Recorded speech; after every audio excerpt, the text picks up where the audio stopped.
To our YouTube channel at radyo-katipunan FM for more exclusive content.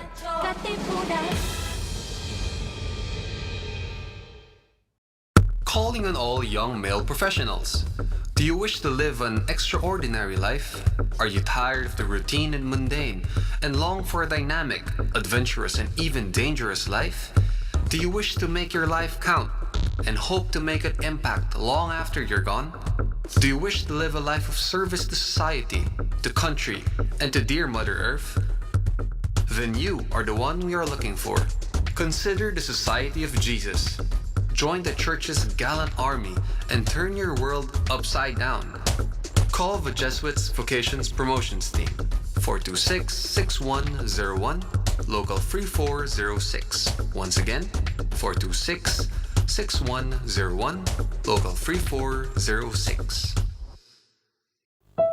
Meron? Ano nga ba ang meron? Paano nga bang mabuhay ng tapat sa meron? Don't you wish you can relive your philo classes? The terror teachers? The terrible oral exams? Or the even terrifying but liberating and life-changing aha moments? Lundagin mo, baby! Here's your chance! Lundagin mo, baby! Kasama ang mga pilosopong sina Jovi Miroy at Ron Capinding. Lundagin mo, baby! Leaping upward, leaping forward. Lundagin mo, baby! Leaping to greater heights, to greater wisdom, to greater magis. Lundag na, Ateneo!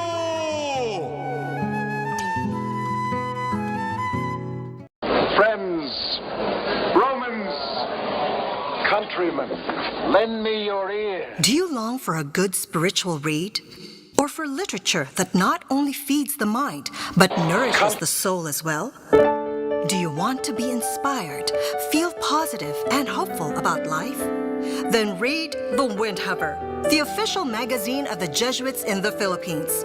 Written by Jesuits and their lay partners, The Windhover features real stories about the Jesuits and their various ministries.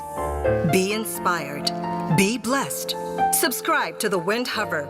For inquiries, call the Philippine Jesuit Aid Association at telephone numbers 426-6001, locals 4890 or 4892.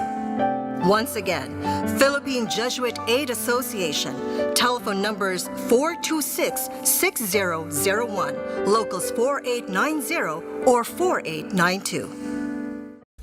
To listen to music that uplifts the soul, follow jescom.ph on Spotify and Jescom Music on YouTube. Our music is also available on iTunes and Deezer. We are now on YouTube.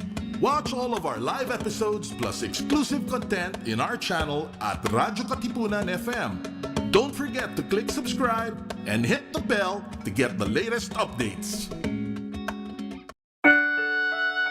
The Jesuit Hour. Get to know the Jesuits. Discover their spirituality, their history, their ministries. The Jesuit Hour. Anything Jesuit, everything Jesuit. The Jesuit Hour.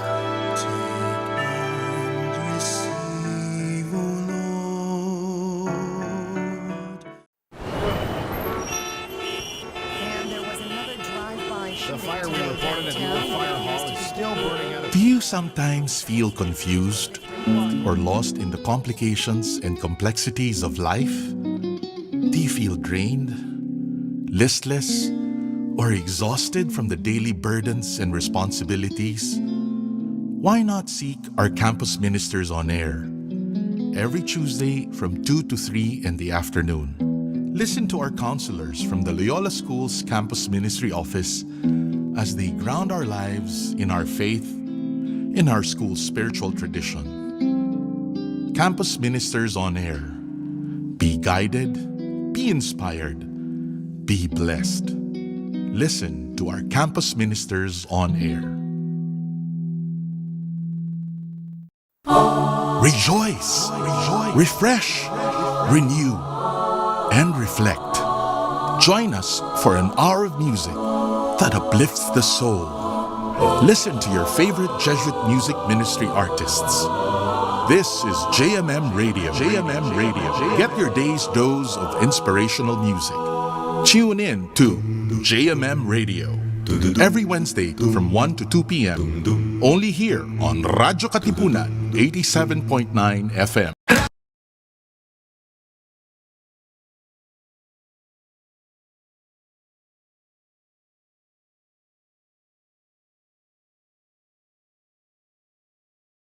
Tara na't simulan ng inyong umaga sa mga magagandang refleksyon tungkol sa ating buhay at pananampalataya.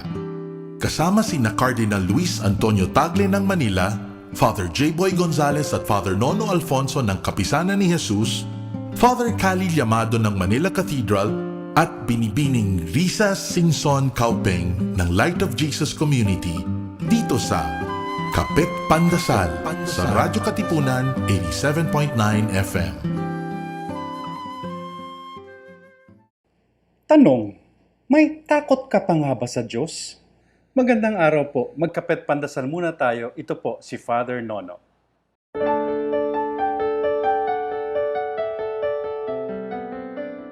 Sa patuloy na pananalasa ng COVID virus, nababalot na raw tayo sa takot. Para raw tayong yung mga alagad ni Jesus na nagkukulong, nagtatago sa isang lihim na bahay nang dahil sa takot nila sa mga Hudyo at Romano. Di nila alam, buhay na pala si Jesus. Dami raw po ng ating kinatatakutan ngayon. Takot tayong mahawa, syempre sa virus at magkasakit. Natatakot din tayo na mamatay o mamatayan ng mahal sa buhay dahil sa virus. Takot din tayong magutom, mawalan ng trabaho, bumagsak ang ating kabuhayan. At syempre, takot tayo na baka ganito na ang ating sitwasyon sa mga susunod pang taon. Pandemic forever, ika nga. Laganap ang takot ngayon sa buong mundo. Pero sabi nga ng isang kaibigang pari, sana lang may isa pa tayong takot na nararamdaman sa mga panahon ngayon. Sana may takot din tayo sa Diyos. Tulad nga ng sinasaad ng aklat ng kawikaan, ang takot sa Diyos ay simula ng karunungan. Fear of God is the beginning of wisdom. Magandang punto. Pero ano nga bang ibig sabihin ng parira lang yan sa Biblia? Di ba gusto ng Diyos na mahalin natin siya at hindi katakutan? Simple daw, ibig sabihin yan, sabi ng mga scholars, galangin ang Diyos. Na ibig namang sabihin ay gawin ang mabuti at iwasan ang masama. At yan nga raw sana ang lumaganap din ngayon sa gitna ng pandemyang hinaharap natin, kinatatakutan natin. Maaari kasing sa takot natin, maisip lang natin, sarili natin. Survival mode, ika nga. Pero sana, maisip pa rin nating gumawa ng tama at mabuti at puksain ang mali at tiwali. Sa gitna ng marami nating takot, naway manatili ang takot natin sa may kapal. Amen.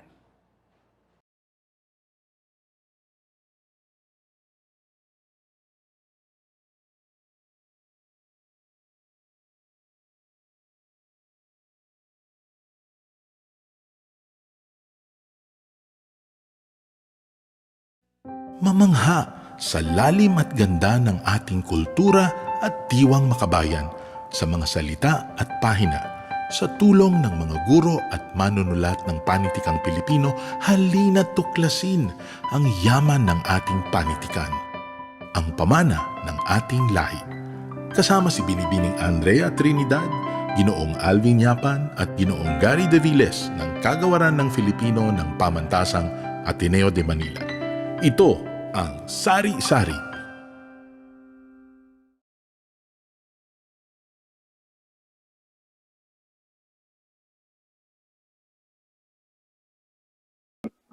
What are the things that that help her and that enable her to respond to criticism?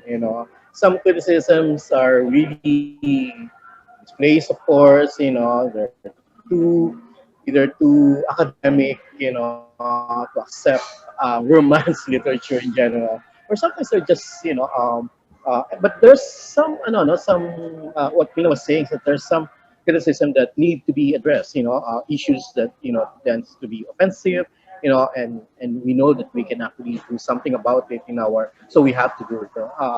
We have to change it a bit. Uh, and then you mentioned, Mina, you mentioned something about privileges. No? Of course, we can't, it's really difficult to identify or to be, to identify with privileges. I mean, privileged individuals, especially now, in this pandemic. But uh, I'm just thinking, like, I mean, we all have all these privileges, but what I'm just saying is that sometimes, yung privileges then, how do you call it? There are many. I mean, the story may not necessarily dwell so much on the privilege, but rather on the other issues. I mean, you can be a billionaire, for example, and that's a privileged, individual. But you have other things that makes you, that affect you. Other problems that affect you, other things that alienate you, for example, and that can be the stuff of the story that that we can deal with. So maybe it's a one way of how do you deal with this? I mean, of course, you said a while ago that you cannot sympathize with a character that is really privileged character. But is there a way around? Like, even if is from Manila, for example, but you see that this is a story worth publishing, because even if it's in Manila, it's a different aspect of Manila that is being portrayed, or being talked about. Nina? Yes, thank you. Yeah, but okay.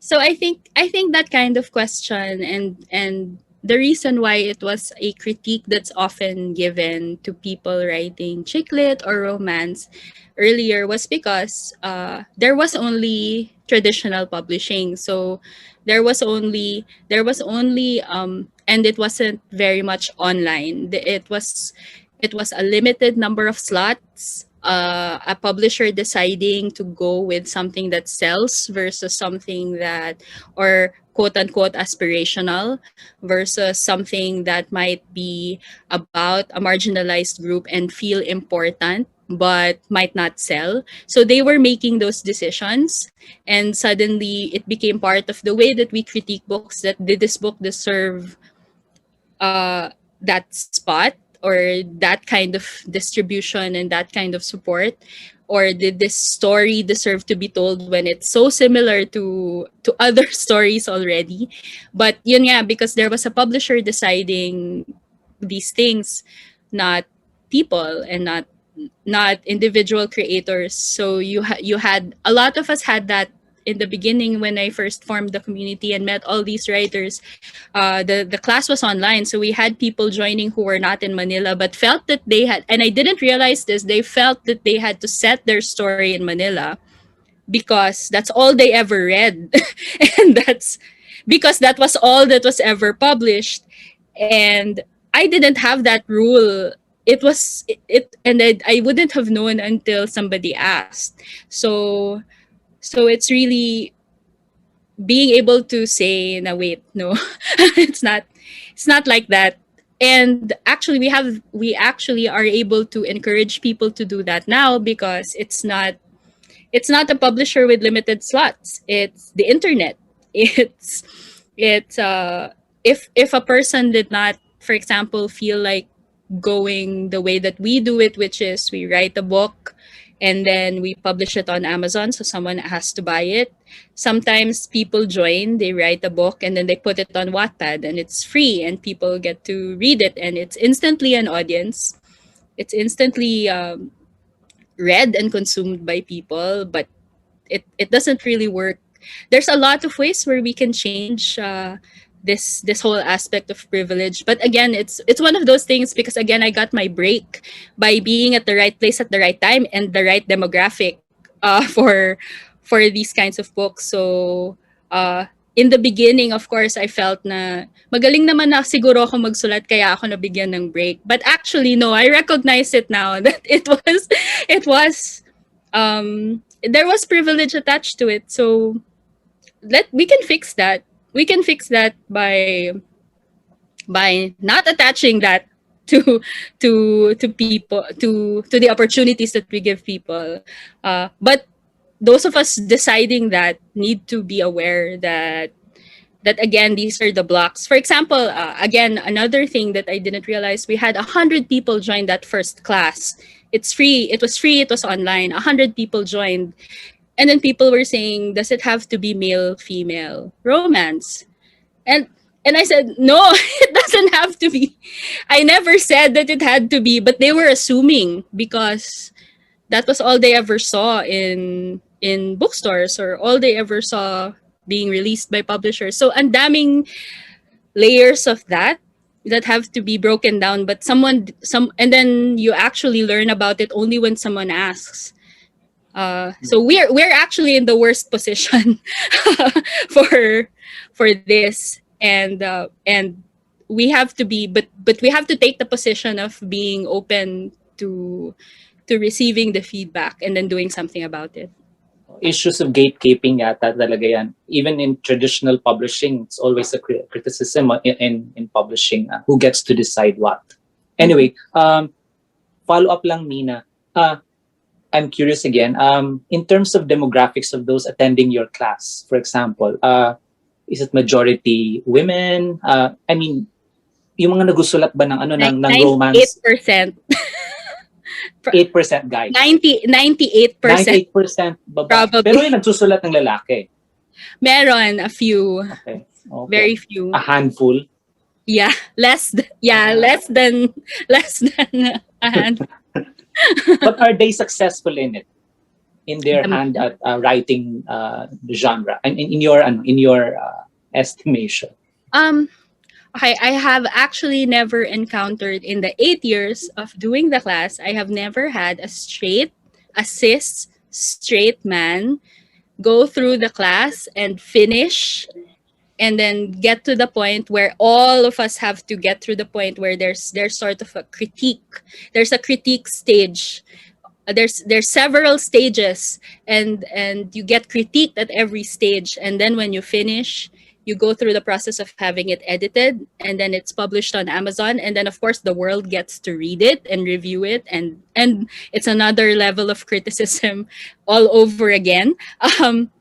No cis straight Pinoy man has gone through that in the class. That's over 9 class. That's like 9 classes so far, and in 8 years. 8 years of your experience. That's over 8 years. My God. Yung to the point na libro ha. That kasi we've, as I said, we have published dozens of books through that stage. So wala. So I don't know. There's no answer. I don't. I have not. Anyway, yes. Before we proceed with the questions we have in the chat, Miss Marjorie Serrana raised her hand earlier. Actually, twice na ata. So sorry po if nag-enjoy lang po ng acknowledging. Yes, Miss Marjorie, if you have any questions po.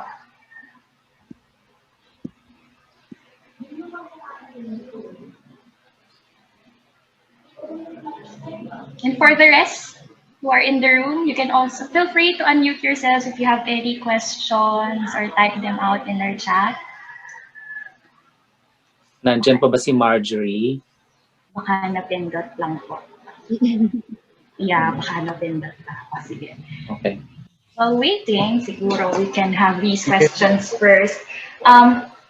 Earlier, Mina mentioned something about how hard it is to write during the pandemic. And I guess these two questions are somehow related.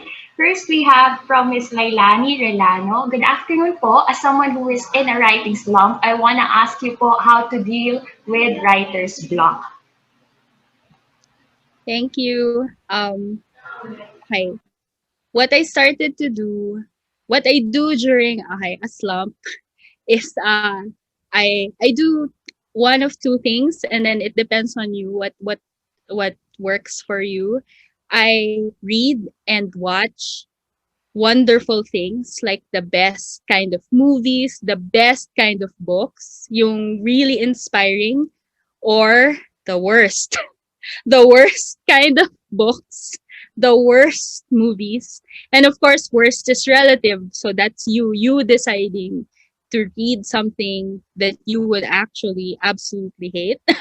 And because uh and it's one of two things. I'm usually inspired by something really great, and I feel like I can do anything. So sometimes art or media has that effect on you that you suddenly feel empowered to do anything in terms of creativity. And then something that you hate can also do that. Because if this exists in the world, can don't you think you can do better than this? Or if it's not that you're putting somebody down, but it's more of like you have a better take on this experience, diba? You have a better point of view, or you have an alternate point of view that other people should know. So usually it's like, you know how there are movies where people are a certain job, and people who have that job hate watching those movies because it's unrealistic. It's so it can be that. It can be that you're reading something and you know that your real experience and what you know for sure is that it's different. You should write something more accurate, and I know what it is. And yun, that inspires me sometimes. Actually, sa akin may iba. I don't know. Because of pandemic, I felt that I wanted to read more fantasy movies.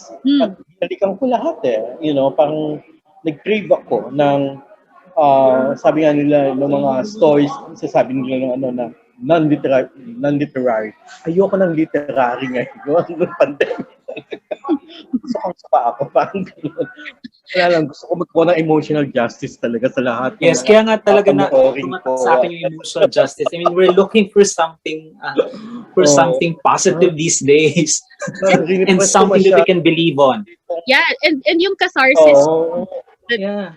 something you believe to be true, yung principle mo, yung parang the thing that you believe should be true and valued is actually valued in the that you consume. It feels so satisfying, and But at the same time, you don't feel cheated on. yeah. So it has to be believable. Naintindihan ko yung mga iba na sinasabi nila na depressed na nga ako. Tapos, you know, Manunod ka pa ng depressed. And it's not escape, diba? It's not necessarily escape. You're looking for accountability. Yeah. You're looking for diba? Show me something that has where things actually, diba? Where justice exists. Yeah, where justice exists. So, parang ganun. Kaya nga sabi ko earlier na it's also difficult to write like this, to write in this way, because you really have to also sort out the kinks. With the so many problems that we have now, it's all the political tension that we are experiencing now. It's very difficult to come up with a believable happy ending. So that's difficult in itself. I think that's what's satisfying in fantasy, right? Because they build a world, and then the world has rules, and you know it's good fantasy when you believe the rules of the world, and story actually follows it. So it has its own built-in system of accountability and justice and principles. So you buy into that, and same for movies. So yeah, I agree. Super resonate. If you can, go back to the questions. May mga questions pa ba tayo? Actually, I have a follow-up question regarding yung disappointment with the things that has been happening or with the types of movies or books that we are to consume.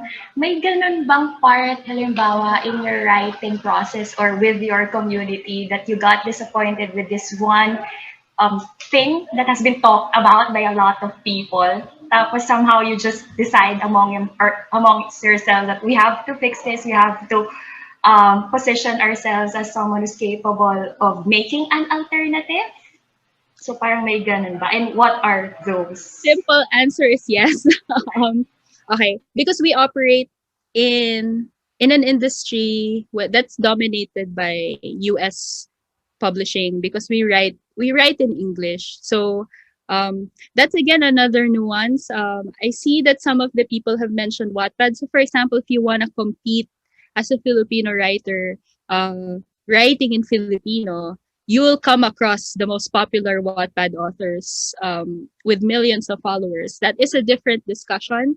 What we have, it's like it's like an uphill battle either way when you choose when you choose to do something. So for us, we happen to write in English, so we are considered part of the English speaking and writing romance world, and they don't write Filipinos very well. I'm sorry. they they don't there's very few there's not a lot of Filipino representation, and when the editors who are deciding the kind of representation for Filipinos, they will get some things wrong. They will go by stereotypes. They will they will assume certain things about being Filipino, which is a function of them only interacting with a certain kind of Filipino, maybe, or reacting to a certain kind of movie that shows the Philippines only in a certain way. So one thing that I say about, at least when I talk about the books that we've written in a school setting, is I say that we have encouraged our authors in the community to write their careers or careers they're familiar with. Don't write about being a writer. That is, we don't need that, sabi ko. um, but if you're, so we have books with main characters who are in STEM, so they're scientists, they're architects, they work in conservation, they work in heritage preservation, they work in all these careers. And then when I mention it in schools, it started happening where these students didn't know. Like, they're right before choosing college careers, and they didn't know that this career existed because it was never featured prominently in anything that that they had consumed in media, unless they knew someone who actually had that job. They didn't know that that job existed. And then another thing that was interesting to me was, even the international readers didn't realize that that these jobs existed, or that we could be good at it. But that's the thing, if there was anything that we wanted to prove, is that we can be the boss. So we have books about female CEOs who are Filipino. We have books about, we have to be comfortable. And then maybe that leads into the privilege question from earlier. We have to be comfortable portraying a different kind of Filipino that isn't maybe someone who serves you. we maybe we need to, of course, it is a line. You can easily end up writing some just another oppressor. But in just the very, very basic idea that, yes, there are Filipino architects, yes, there are Filipino entrepreneurs, teachers, just all the range of things. There's a discussion, for example, that there are no Filipino nurses in TV shows, like hospital TV shows in the US. And when the fact is, you will encounter a Filipino nurse in a hospital in the US. So we don't have a medical drama here. Yeah, and we don't have a medical drama here. And one of the books that was written in my class, in one of our classes, is called Ghost of a Feeling, by Celestine Trinidad. Celestine Trinidad, by profession, is a pathologist and so she's a doctor. She wrote about mental health issues in med school, and it's a romance. But the work of the character is this in particular, and so suddenly we just need it. We just need to see things like this. And then some books really resonate. Some books are it's possible to write a book that's not good, and it's possible to write a book that's really good. But I think the important thing right now is we're still at the basic stage of just trying to represent as much people as we can, as many people as we can. All right. So we have another question here, which I think focuses on romance as a transnational genre. It's from Miss Juliana Chua. I was wondering lang po, how do you think that the preconceived judgments or notions that people hold for chick lit or romance authors is different when the author or published book is locally published as opposed to, say, an American published author? This is this does happen, and this is what holds us back from greatness and from seeing real success. It is there is but it's I want to mention that there are layers to this, so I don't want to portray, for example, na kawawa naman kami. Hindi kami kawawa. If you're writing in English and you have a book, published book, hindi tayo kawawa. We But there are layers to it. So we are always, for example, seen as amateurs compared to anybody published in the US or anybody living in the US or anybody American. You can be writing books for as long as I have or longer, and you will always be considered an amateur in that field. You won't be invited to speak. You won't be invited to talk about craft. You won't get the same kind of attention. Bookstores won't stock your books, even here. So there is a difference.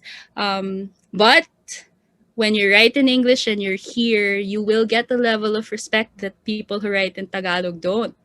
So there is and then, of course, when you write in Tagalog or Filipino, there is like a level of access that those writing in other Philippine languages don't have.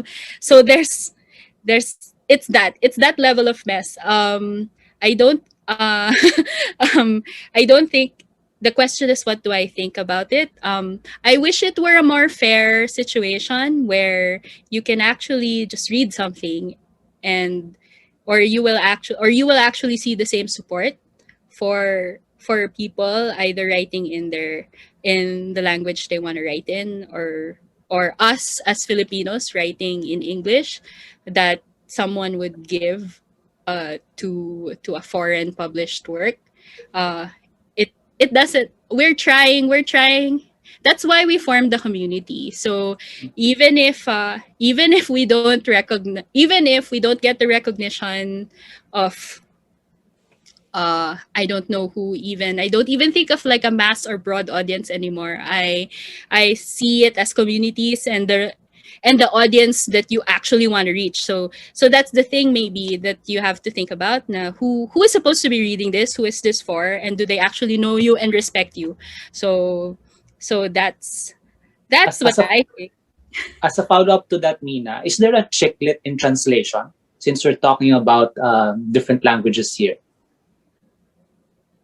We wanted to sponsor like within the Philippines, like translations of our books.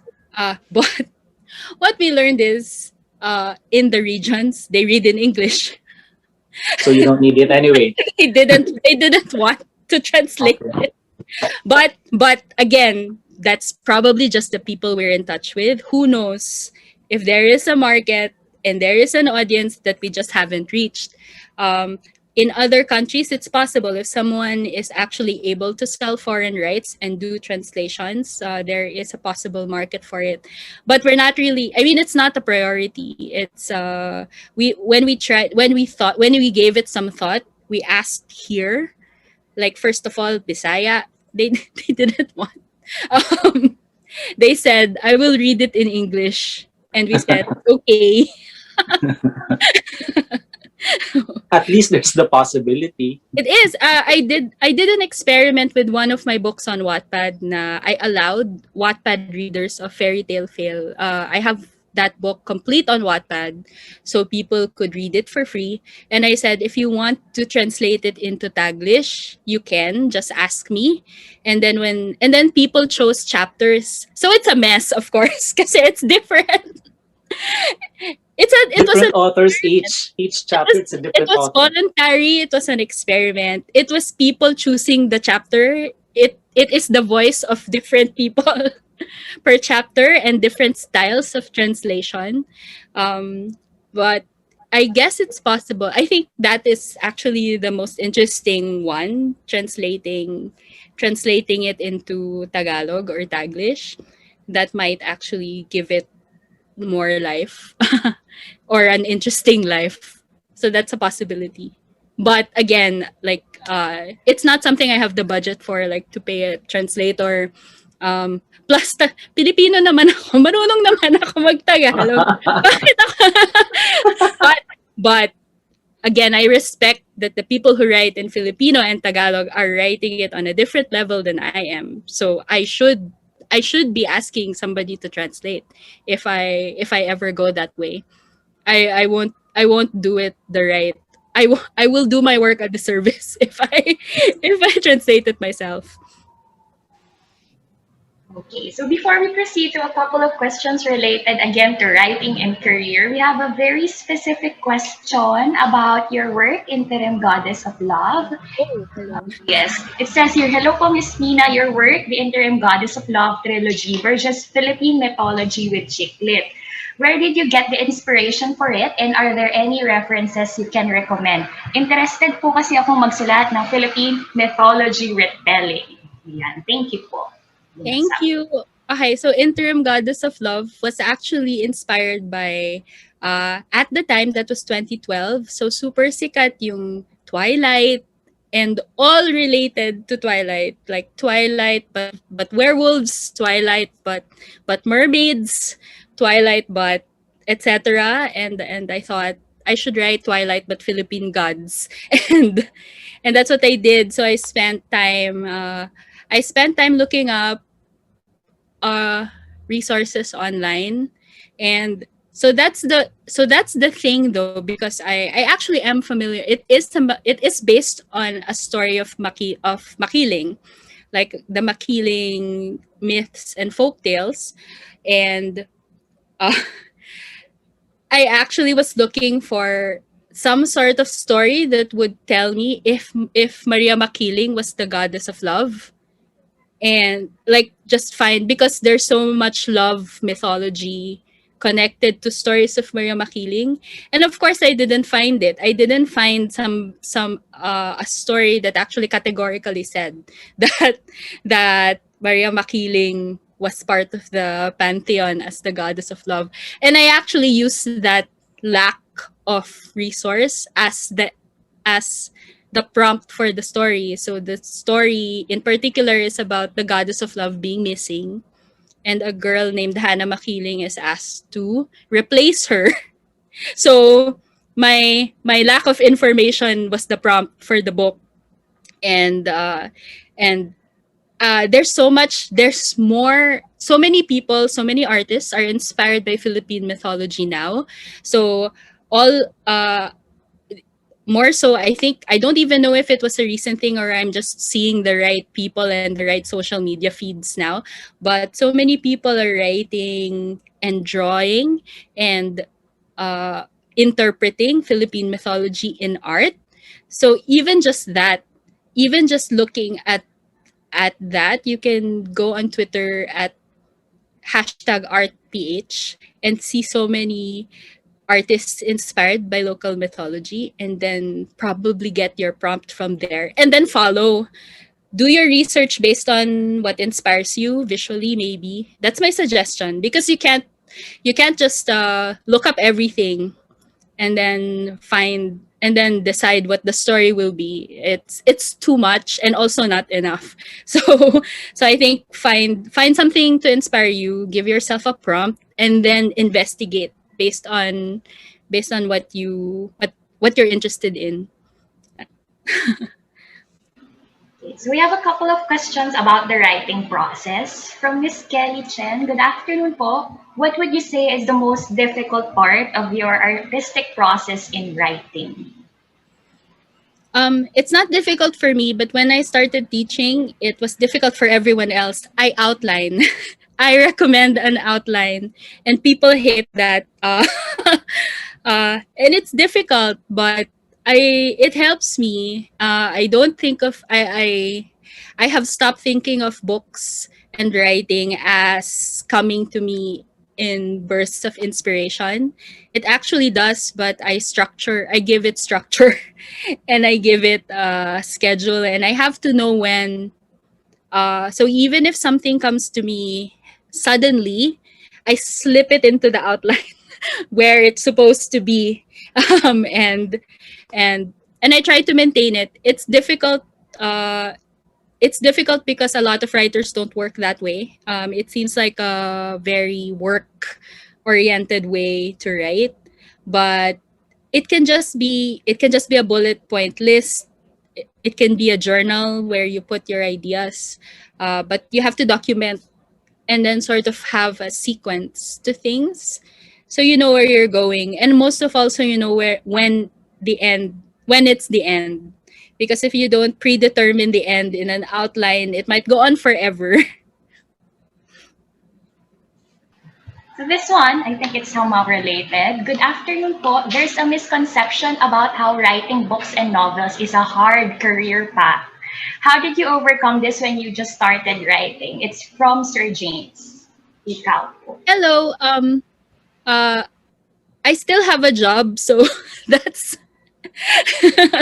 I mean, the way That's a good sign. yeah, that's when people say that writing or making a career out of writing is difficult. That's probably what they mean. They mean that you have to do it while doing another job that actually helps you live and pay the bills and feed yourself.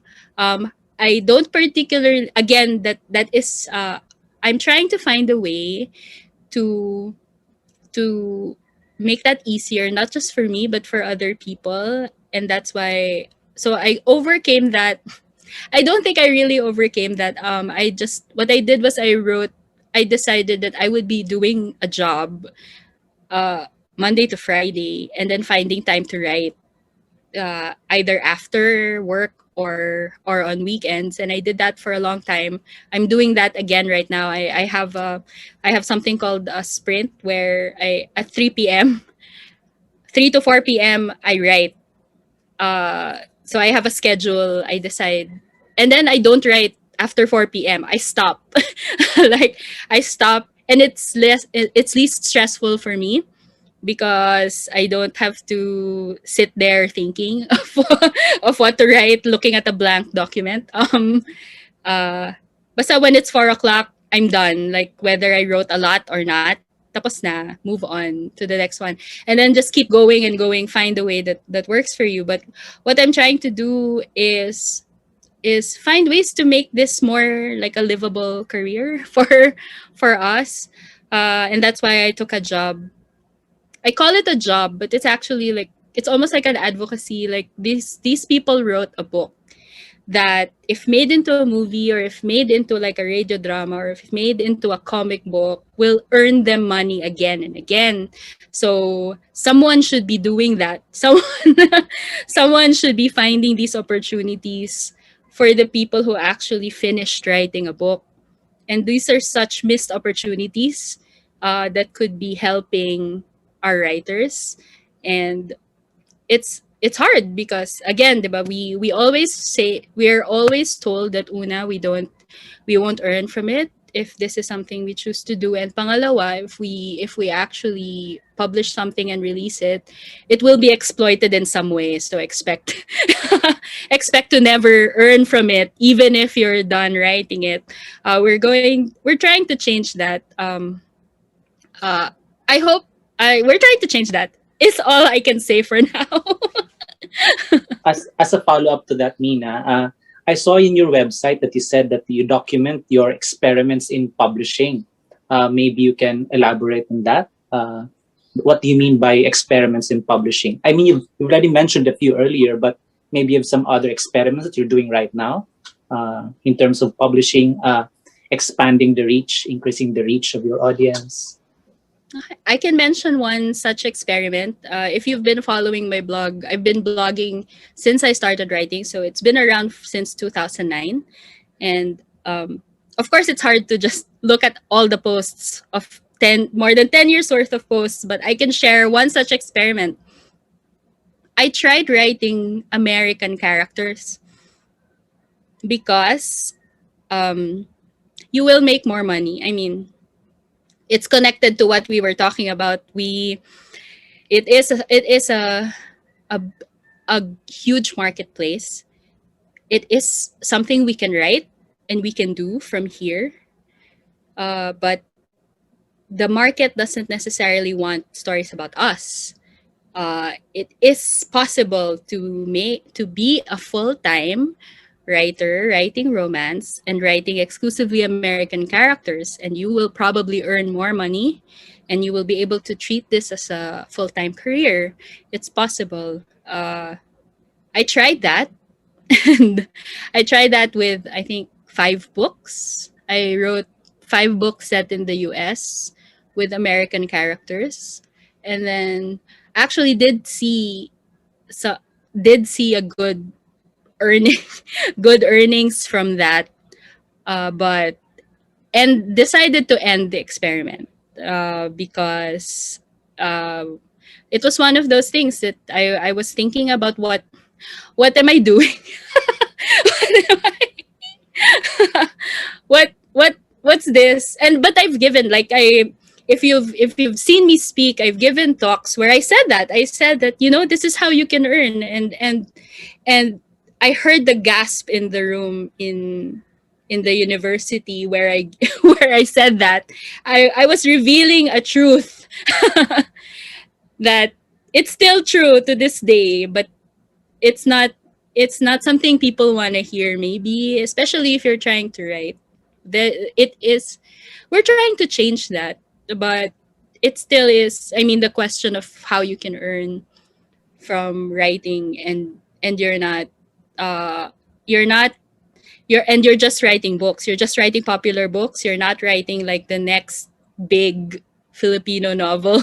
That's there are ways to be a full-time writer writing popular genre books, but you might be surprised though to see what people want to buy, and then maybe you'll decide that it's not for you. So yon. That was an experiment, an example of an experiment. But I saw it through. So I have a 5 book experience with the thing to be able to at least say that this I can compare. We actually have a question here that is somehow related to the experience of writing about things you are not that familiar with. It's from Miss Elaine. It says here, given that outputs usually had similar characteristics in writers, had to branch out of this or of what they know. In an attempt of writing about something that you're not well versed in, how do you make sure to give proper justice to your subject? Okay. Like writing about American people. Oh. It's actually easy to write about American people because we are so well versed in America. So, yun.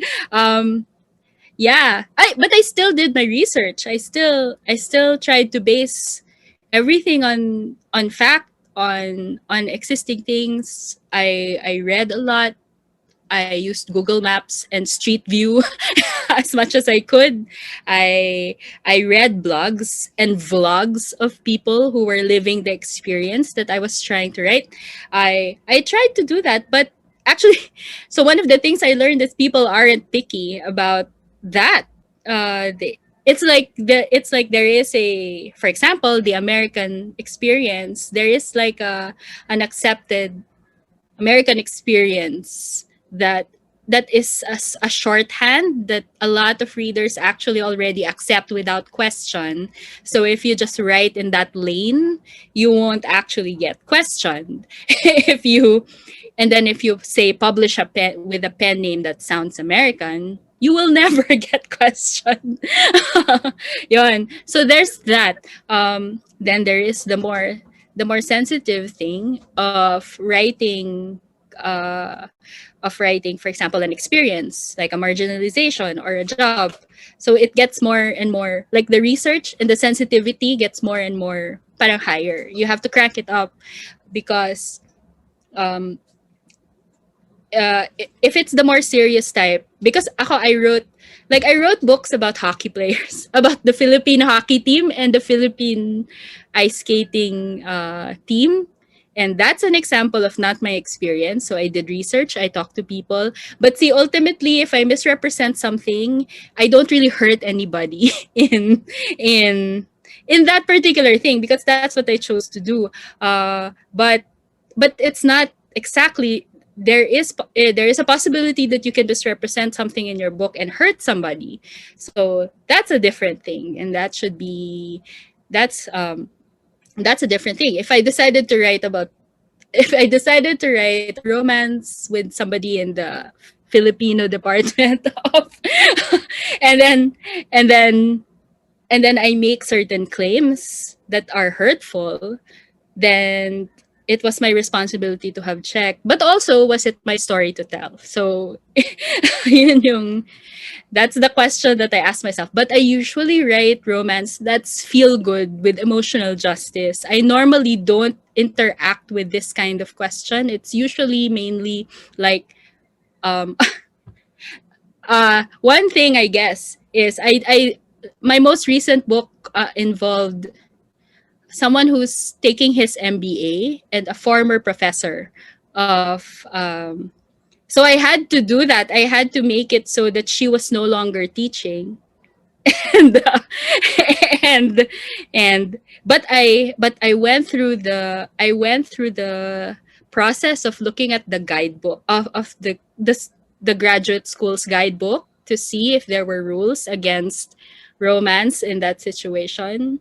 And I did my due diligence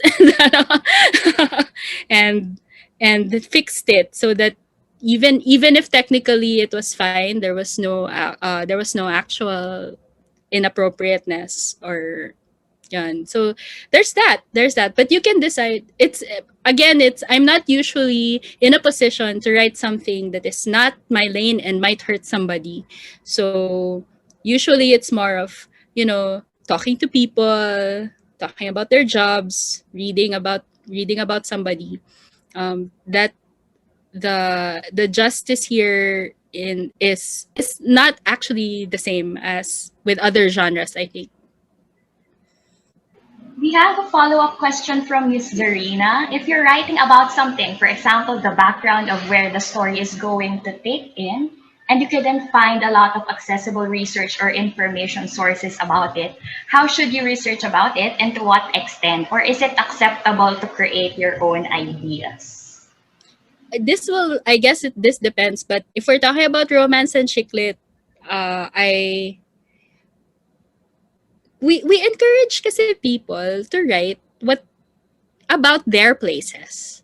So we wouldn't usually be in a situation where somebody is writing something about a place or entirely set in a place they've never been in. And we did encounter that when we started the class, and people who had never been to Manila were saying, do I have to set my story in Manila? Because isn't that what sells? And if that was the motivation, we have to tell them, no, you don't have to do that. Don't. But yes, there are maps, there are sites. There's usually I did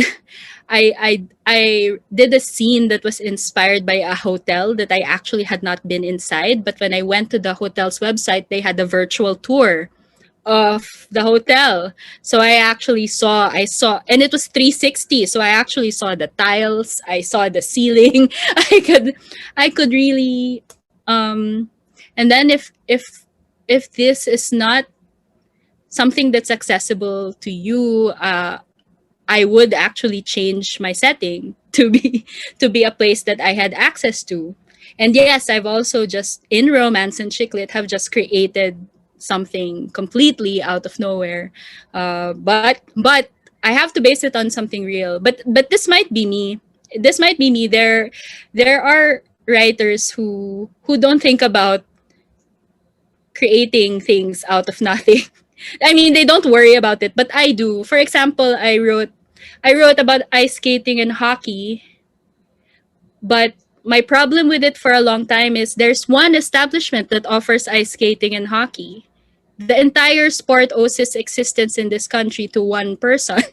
and and I didn't want it to be about that person, and or I didn't want my story to have any kind of debt of gratitude toward the person and the ins the the empire that that financed. So I had to create a different history of figure skating and hockey, and nobody thinks of that. I mean, I think that's part of the emotional justice, Mina, that you're talking about. That's a good way of mas saying that. mahirap, di ba? Mas mahirap Yeah, pag ganyan ka mag-isip. Uh-uh. But more satisfying because anyway, I'm sorry if but that's the way that I think and the way that I write and the way that we encourage people joining the community and writing this way. It's just more satisfying in terms of story. Like you don't have to worry about people saying that the story is just about this or it's just about or you're rehabilitating the image of some terrible person. No, that's not what we're that's not what we're doing. But it's harder. It's harder. What we're doing is harder, I think. But if you do it well, it seems flawless, diba? It seems easy. Okay. Time check. It's currently 3:45 and we have few questions left. And these are particularly about promotion of the genre and branching out. So from Miss Norlin, how do you promote the genre more efficiently given na marami pong negative connotation related sa romance as a genre, lalo na po sa mga Wattpad stories? Okay. This is hard because this is difficult, but I consider Wattpad part of my community of readers and writers. It is of course a wide range. There are good books and bad books, and just with any genre, please. It's a range. I think it's not. I don't want to be a spokesperson for an entire community which does have issues and does have to address problems in what they write and how they produce and also how they protect their writers because there's exploitation of their creative work going on there as well. I think I don't what I try to do is if the way that I speak about romance is how I try to show people that we could be talking about it in a different way. We could be respecting the work, the books, and the authors in a different way. Because there's so many of us. There's so many people reading and writing this. And they feel it's not like shaming them has stopped them from reading and writing it.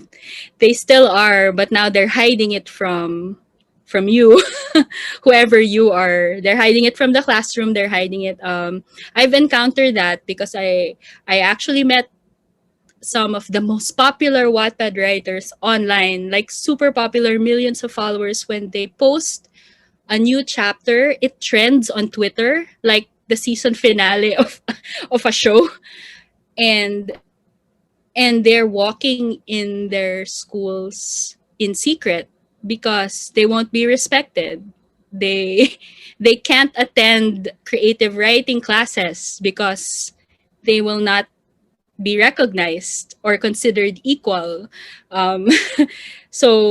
So it's like it's so strange that you'll have these institutions where they could be part of the discussion, but they choose to not be part of it because of how they'll be treated. So and it's happened. I've done a talk in a university and saw and recognized a super popular Wattpad writer in the audience, but she won't speak up. She won't say that she's this super popular author, and we miss out on so much of that because of how we talk about the genre. So but again, it's I have to I try to do this, but I recognize the privilege in it. A lot of these writers just write, they're not speakers. They don't necessarily have the vocabulary to explain their process. And what I tried to do is be a person who says the keywords so that we can bridge that gap. Because notice I have a scripted intro. I mean, I wrote a script. I mentioned certain points. I gave my talk in English. That is all things that I've learned. I mentioned my degrees and that I have a master's degree. That's all things that I've learned to do, so that when I say that this is the composite, the people writing this are like me, so it's not dismissed in classrooms. So it's not dismissed as like, I don't know what the stereotype is, like a teenager writing from their phones at night. It changes. It's a discriminatory image that changes over time, but it persists. It will just be a new thing that people use to exclude us from these discussions. So I actually had to learn to make myself into a certain way as a speaker so that it gets the attention of certain people. So I always have, if this were a conference in a classroom, I would have slides with graphs. I would have there is a way. I can't just show up unprepared. I don't have that privilege of being believed that these are good books if I don't show up with evidence and a script. So I think the way that, and I also encourage authors, so it doesn't have to be me. I encourage other authors to give talks, to talk about their books, but I have to coach them that you have to be prepared. You can't say, because questions like, what's your inspiration? And then the truth is, some people will say, I don't know, wala lang, it just came to me. I have to tell them, no, that is the way that they dismiss your talent. when you admit that you don't know where it came from, diba? We have to talk about this in a serious. We have to give it the respect also that we want to get. So yan, maybe invite authors, or play, since it's all online. Maybe do discussions with authors and discussions about books. Actually hear from the author and see who they are, and know, like these Wattpad authors who were hiding when they were in college, for example, they're lawyers now. I mean, it's been that long, but they've already gone through law school. They've already, some of them passed the bar like last year or 2 years ago. They are in careers now, and they were part of a generation of reading that they're not credited as having led. It was like a revolution that in reading that we discovered and parang never found out about, because they hid the fact that they were responsible for all of this. Yan. Parang ang dami kong gustong sabihin. Pero you won't be out. You'll be out of time. Pero I just opened a lot of issues there, Mina. Yeah. I'm sorry. Mina, Anyway. last na lang. Last na lang. Kasi nakapagod na si Last Mina. question. Napagod na. I've been saving. Question. Okay. It's really more of advice, or how would you or just to tap this, To wrap things up. for future writers or aspiring writers, or for those who's still writing, and sabi nga kanina, in a slump, okay, yung mga writers club. So what are the things, probably, actually you mentioned a while ago, some of the things that you do, but maybe just to wrap these things up. And, Sige. Mina. Ano yung main advice ko for anybody considering writing something right now is to really follow the story that parang won't let you go. It is a wonderful time right now to not be thinking about the market or what sells. There's too many things. You get distracted by that. Think of what's missing. Think of what your voice can uniquely bring to this landscape. Because when we complain about books and about what we read, we're always saying, why is nobody writing about this? Or why is this popular when it could be something else? Then follow that feeling and then write it. So all of the things that we've talked about earlier, like what kind of research do you need to do? What kind of you don't need to do all of that without a plan. I think you should follow that inspiration, and then you do your research, and then you write, and then you find your time to write, and then you outline, and then you discover who the audience for this particular thing is. And what will happen is, again, I can't promise that we will find our riches and bestseller status at the end of every book. I'm sorry, but I cannot assure that. But at the very least, you have the book, and that's the first thing. And a lot of people who I encounter in the community say that they just want someone else to read the book. Like they don't necessarily want the largest audience. They just want someone else to feel seen. And you can be both. I think you don't have to say I'm writing this knowing that it will be an obscure work that no one else appreciates. You can do both. I think if you serve that inspiration well, it will matter to more than one person. So, yan. I hope that covers what we want to encourage people to do.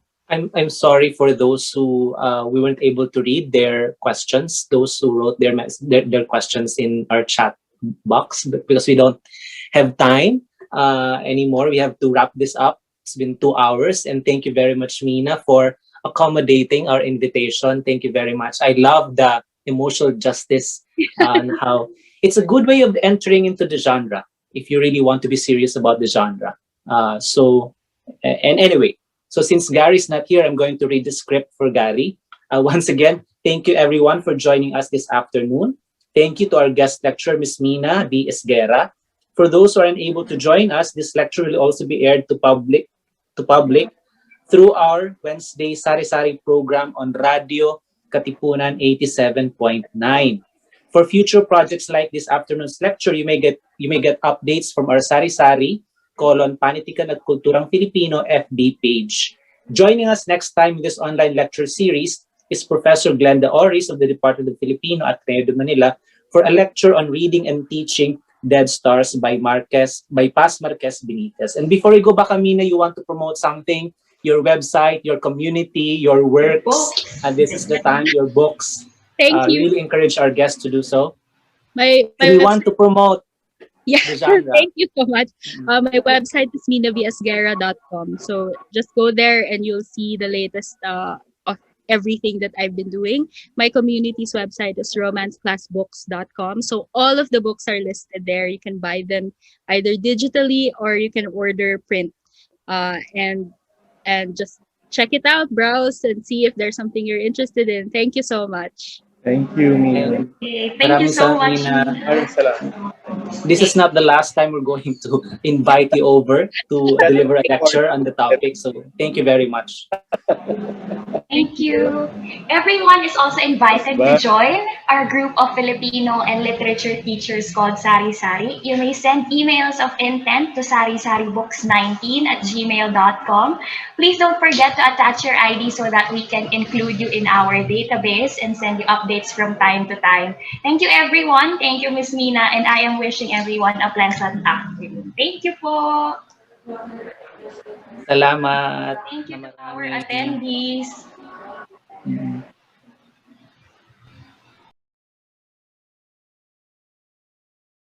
Mamangha sa lalim at ganda ng ating kultura at diwang makabayan sa mga salita at pahina.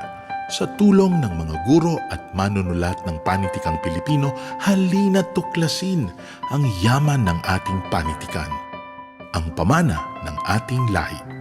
Kasama si Binibining Andrea Trinidad, Ginoong Alvin Yapan at Ginoong Gary De Viles ng Kagawaran ng Filipino ng Pamantasang Ateneo de Manila. Ito ang Sari-Sari,